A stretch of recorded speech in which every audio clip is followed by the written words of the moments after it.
네, 안녕하십니까. 신천지 푸른하늘입니다. 본 영상은 2024년도 1월 4일자 영상입니다. 2023년 1월 2일자 기사에 죽음도 피해간다던 이재록 교주 대장암으로 사망했다는 기사가 나왔습니다. 이 기사는 뭐 대대적으로 다 이제 기사가 나왔고, 그래서 이재록 교주가 죽은 것은 이제 확실하네요. 지금 보니까 1세대 교주들 있죠. 1세대 교주들 예를 들어서 박태선이라든지 박태선 그 다음에 뭐 통일교 문선명이라든지 이런 1세대 교주들 있죠. 이런 이제 소위 말해서 1세대 교주들이 이제 물러가고 그 다음 2세대 교주들이 있었는데, 이제 2세대 교주들이 서서히 이제 저물어 가고 있는 것 같습니다. 지금같이 뭐 이재록 교주라든지, 그 다음에 정명석 같은 경우는 이제 23년형을 받았기 때문에 이게 뭐 항소를 하거나 항고를 해가고 올라간다 하더라도 그 형이 많이 줄지는 않을 것 같고요. 오히려 더 늘어날 가능성이 저는 뭐 있다고 생각되는데, 어쨌든 뭐 23년 정도는 정명서희 같은 것은, 정명서희 같은 경우는 구치소에 이제 감옥이죠. 감옥에 이제 갈 것 같고요. 그 다음에 이제 뭐 이만희가 이제 아주 고령이기 때문에 이게 언제 또 훅 갈지를 모릅니다. 저는 뭐 2, 3년 보고 있는데, 제가 한 작년에 얘기했으니까 한 1, 2년 안에 또 저는 갈 거라고 생각을 하는데, 이제 2세대가 저물어 가고 있습니다. 2세대가 이제 이렇게 저물어 가고 있고, 이제 곧 우리 신천지 피해자라든지 신천지 탈퇴자들이 원하는 그런 시간이 이제 곧 다가올 것 같아요. 근데 제가 이제 이렇게 이 기사를 여러분들에게 말씀을 드린 이유는, 이제 이 2세대들이 이제 물러가면 다음 또 그 다음 이은 3세대 세대들이 3세대 교주들이 등장할 거예요.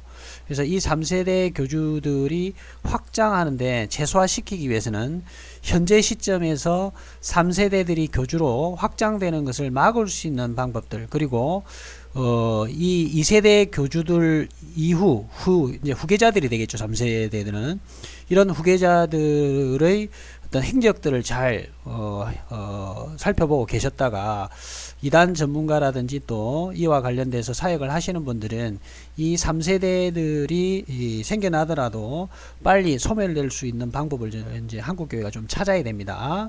이제 그런 어떤 시점이 이제 점점점 다가오는 것 같고요. 이거에 대응해서 또 한국교회는 그에 맞는 뭔가 움직임이 좀 있어야 될 거라고 생각이 듭니다. 이제 한번 읽어볼 건데, 이런 것 같아요. 이재록 교주도 사실은 여자 이제 성폭행 문제로, 성적인 문제로 감옥에 가가지고 결국은 얼마 있다가 지금 죽은 거거든요. 제가 그래서 누누이 말씀드리지만 사이비 교주들은 감옥에 가게 되면 죽을 확률이 상당히 높아요. 왜 그런지 일전에도 말씀드렸지만, 그 자기 소속 안에서는, 자기 사이비 집단 내에서는 온갖 좋은 음식도 많이 먹고 관리받고 케어를 받는데, 감옥에 가게 되면 그런 어떤 혜택을 잘 누리지를 못하니까 오히려 확 좋은 어떤 혜택을 누리고 있다가 갑자기 이 몸이 그 면역이 되지 않은 상태에서 안 좋은 환경에 노출되기 때문에 확 가버려요, 금방. 그래서 이제 이재록 교주도 지금 그런 상황이 생긴 것 같고요. 그 다음에 정명석이도 23년 받았으니까 들어가서 얼마 안 있다가 저도 곧 죽을 거라고 생각이 들어요. 나오기도 전에 23년형이 끝나기 전에 죽을 거예요.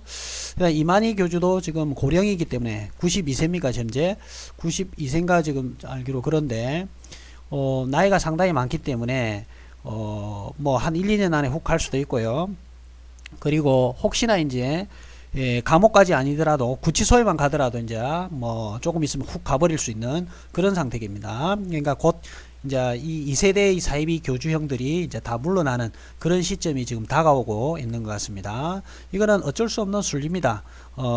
너희들은 흑인이 흑으로 돌아가라는 창세기 말씀대로 당연히 때가 되면 이 인간들은, 종교 사기꾼들은 다 이제 흑으로 돌아갈 것입니다.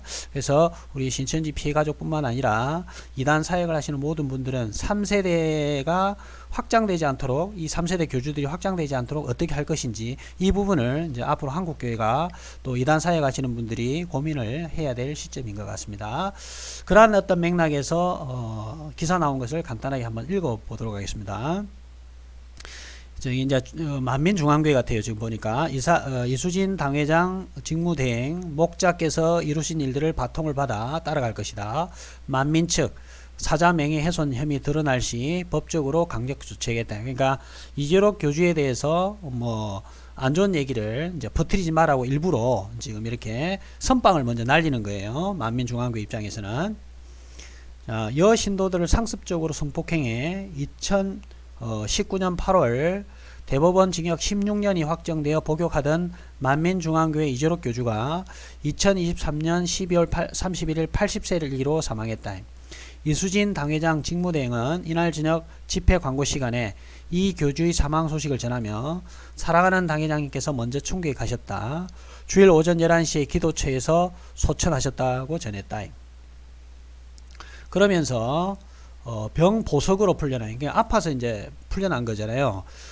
결국은 이제 구치소에 이제 자꾸 구치소나 감옥에 이제 가게 되면서 이렇게 만민중앙교회에 있었을 때 케어를 그 정도 받지를 못하니까 이렇게 몸이 확 그냥 가버린 거예요 지금. 그래서 제 생각엔 그렇습니다. 병보석으로 풀려난 당회장님의 건강 상태를 체크하러 검찰에 자주 나와 가족들이 많은 스트레스를 받았다며 추석 이후 상태가 악화되어 죽이나 미움도 잘 먹는 상황이 미움도 잘 못 먹는 상황이 이어졌다고 그동안의 경과를 설명했다. 이수진 직무대행은 저는 당회장님께서 이루신 사역을 잘 이루어갈 것이다. 목자님께서 풀어주실 성결의 복음과 새 예루살렘의 소망과 아버지 크고 놀라운 권능을 나타내 보이셨고 그것을 저에게 전수해 주셨는데 목자께서 이루신 일들을 바통을 받아 따라갈 것이다. 성도님들도 그렇게 해줄 수 있냐고 독려했다. 요런 어떤 사태들, 요런 상황들을 신천지 사회 가시는 분들은 잘 보셔야 돼요. 이만희가 갑자기 이렇게 확 가버리거나, 뭐 예상치 못한 어떤 돌발 상황이 발생될 수가 있거든요. 그랬을 경우, 신천지 내에 2인자들의 어떤 헤게모니가 막 이루어질 거고, 그러니까 이만희가 어떤 서열을 정리를 해놓지 않고 갑자기 죽어버리면 그 내분이 일어나서 헤게모니가 상당히 일어날 거고요. 이만희가 이제 죽기 전에 2인자를 정확하게 지목을 해서 뭔가 정리를 해서 가버리면 조금 더 제3세대의 어떤 사이비 교주, 신천지 교주들이 좀 오랫동안 지속될 가능성이 있습니다. 그래서 저희들 입장에서는 이만희를 가능하면 빨리 깜빵에 쳐집어넣고 갑자기 훅 하게 만드는 그런 상황이 되고, 뭐 제일 좋은 방법은 아침에 밤에 뭐 자다가 일어났더니만 저 세상 가 있거나 아니면 계단에 올라가다가 대급박 깨져가지고 이제 죽는다든지 이런 갑작스러운 돌발 상황이 우리는 생기면 제일 좋은데, 아무튼 이만희 사후의 어떤 신천지가 어떻게 할 건지를 좀 이런 걸 참조를 좀 하셔야 됩니다. 이 직무대행의 광고 이후 만민 측의 공식 입장이 발표됐다. 만민 측은 우리들은 당회장님의 사랑과 희생으로 맺어진 열매다. 당회장님께서는 우리가 새 예루살렘에서 함께 할 수 있도록 기도해 주실 것이다 라면서 당회장 직무대행님과 같은 생각, 같은 마음으로 달려갈 것이라고 밝혔다. 자, 이렇게 이제 얘기하면서 또 계속 지금 이게 신경 쓰이는 거예요. 만민 측은 공식 입장을 발표하여 사자 명예훼손에 대한 강력 대응하겠다 천명했다. 이렇게 이제 하는 이유는 결국은 이제 이재록 교주에 대해서 그동안 이제 하지 못했던 이런 얘기들이 막 쏟아져 나올 가능성이 클 거란 말이에요. 만민중앙교회에서 벌어졌던 불법적인 일들을 알고 있는 사람들이, 또는 이재록 교주의 어떤 불법 행위들을 알고 있는 사람들이 막 얘기를 퍼뜨릴 가능성이 있거든요. 그러니까 그걸 재갈을 물리려고 일부러 이렇게 지금 하는 것 같아요. 자, 그 다음에 마지막 페이지입니다. 이어 만민 측은 부탁드릴 말씀이 있다며 사자 명예훼손을 언급, 계속 이걸 얘기하잖아요 지금. 죽은 사람에 대해서 죽은 사람에 대한 어떤 위로라든지 이런 것보다 이게 지금 급한 거예요. 만민중앙교회 입장에서는, 만민교회 입장에서는 사자 명예훼손을 언급하는데, 죽은 사람도 역사적으로 명예의 주체가 되며 공연히 허위 사실을 적시하거나 사실을 적시하더라도 명예를 훼손하면 처벌할 수 있다.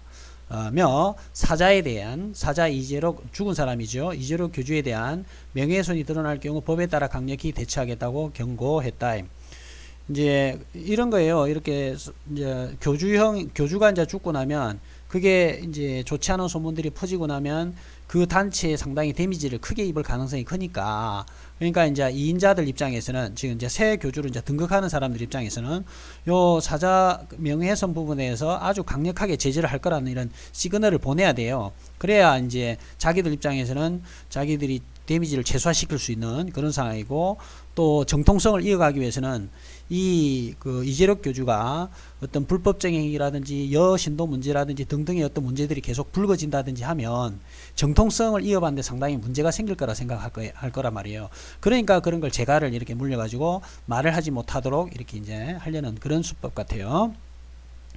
이재록 교주는 수년간 만민중앙교회 여신도 9명을 40여 차례 성폭행, 추행한 혐의로 기소돼 대구 교도소에서 복역하던 중 대장암 말기 진단 등을 이유로 형 집행정지를 신청해 2023년 초 풀려난 바 있다며, 이 병 때문에 이제 형 집행이 된 것 같아요. 이 교주는 자신을 자주 신격화했는데 죽음이 피해간다. 물 위를 걷는 것 외에 66권의 말씀을 다 이루었다. 창조의 권능이 자신에게 임했다. 라고 주장했다. 요거는 뭐 이재록 교주뿐만이 아니라 뭐 정명석이 뭐 신천지 교주, 뭐 하나님의 교회 등등 다 자신들을 이렇게 표시를 하죠. 그죠? 예. 하여튼 이제 기독교 포탈 뉴스에 기사가 나왔고 박인재 기자님 쓰셨습니다. 그래서 이걸 올려드렸고요. 하나 더 보겠습니다. C 헤럴드에 나오는데, C 헤럴드에는 정명석 변호인이요. 정명석 변호인이 1심 판결에 불복해서 이제 항소를 했대요. 그 1심에서 23년형이 나왔죠. 그 검사는 징역을 30년형을 구형을 했는데 30년 구형을 했는데 23년 나왔어요. 그래서 상당히 많이 인용이 됐다고 보시면 돼요. 보통 통상 검사가 구형을 내리는 거에 많게는 한 3분의 2, 대부분 한 절반 정도 되는데 23년 정도 됐다면은 검사의 어떤 내용들을 전부 다 수용을 거의 다 했다고 보시면 될 것 같고요. 이게 어떤 경우에는 항소를 할 경우에 형이 더 플러스가 될 가능성이 있어요. 그럼에도 불구하고 정명석 입장에서는 뭐 이왕 23년 깜방이 있을 빼야 뭐 JMS에 있는 돈을 다 쏟아부어서라도 뭔가 다른 방법을 찾을 수 있으면 찾아보겠다, 이런 의지가 담겨 있는 거예요. 자, 어쨌든 정명석은 1심 판결에 불복해서 항소를 했습니다. 자, 그러면서 여기 보면 판결문 열람 복사 제한 신청서도 같이 제출했다요. 그래요. 기사 내용을 좀 더 보겠습니다. 그래서 이렇게 돼 있어요. 여신도 성폭행 혐의로 1심에서 징역 23년을 선고받은 JMS 교주 정명석이 판결에 불복해 항소했다. 정명석 교주의 변호인은 판결 직후 판결에 불복해 항소심과 동시에 법원에 판결문 열람 복서 제한 신청서를 제출했다고 그래요. 그러니까 이제 판결문 같은 것을 일반인들에게 노출이 되지 않도록 하려는 어떤 의지가 담겨져 있는 거죠. 왜냐하면 그 안에 아주 비열하고 더러운 어떤 내용들이 많이 열거가 되어 있지 않겠습니까? 그런 것들이 이제 일반인들에게 노출이 되고 회자가 되고 그러면 또 JMS 자체의 어떤 단체가 안 그래도 지금 위축이 되어 있는데 더 위축이 될 가능성이 있으니까, 이런 자기들을 자기들의 어떤 단체를 보호하고자 하는 목적으로 이렇게 열람 복사 제한 신청을 하지 않았을까 하는 생각이 들고요. 아까 만민중앙교회 같은 경우도 어쨌든 세력이 위축되지 않도록 하는 수단과 방법을 다 쓸 거예요. 모든 수단과 방법을 다 쓸 건데 정명석이 같은 경우도 지금 그렇게 할 겁니다. 변호인이 열람 복사 제한 신청서를 제출한 구체적인 배경에 대해서는 알려지지 않았다.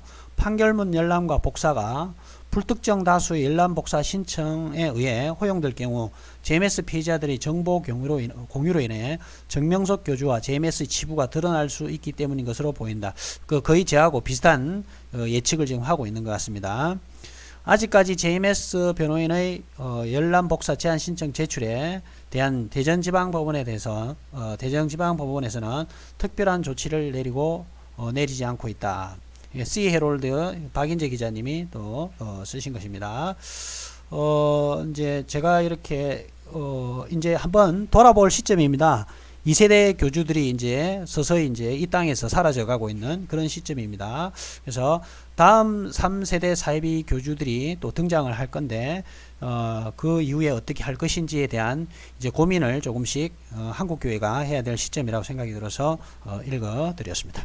오늘 여기까지 하고 마치겠습니다. 한 가지만 더 말씀을 드리면 참, 이거 있죠. 지금 JMS 증명서기 같은 경우, 아까 이재록 같은 경우는 다 여신도 성폭행 문제로 지금 감옥에 가게 됐지 않습니까? 이만희는 이제 약간 거기에서 벗어나 있어요. 이만희가 좀 나이가 많아서 그런 것도 있고요. 이만희가 좀 더 젊었으면 아마 정명석이라든지 이재록 교주처럼 이런 성폭행 문제로 갈 수 있었을 가능성이 큽니다. 그래서 앞으로 혹시나 이만희 뒤를 이어서 후계자가 되는 교주가 등장한다면, 분명히 그 교주는 아직 이제 좀 젊을 테니까 이런 여신도 성폭행 문제가 아주 상당히 많이 이 내부에서 나타날 거예요. 그럼 그런 부분들 잘 포착을 하시고요. 그 성폭행 피해자들을 잘 좀 케어를 해가지고 이번 JMS 건처럼 이렇게 나타날 수 있도록 해야 됩니다. 분명히 틀림없이 성폭행 문제가 발생할 거예요. 신천지 다른 교주가 이제 등장하면 그럴 가능성이 상당히 높아 보입니다. 지금 하는 어떤 행태들을 봤을 때. 그렇기 때문에 그 부분들을 신천지 피해 가족 여러분들도 좀 염두에 두셔야 될 것 같습니다. 여기까지 하고 마치겠습니다. 감사합니다.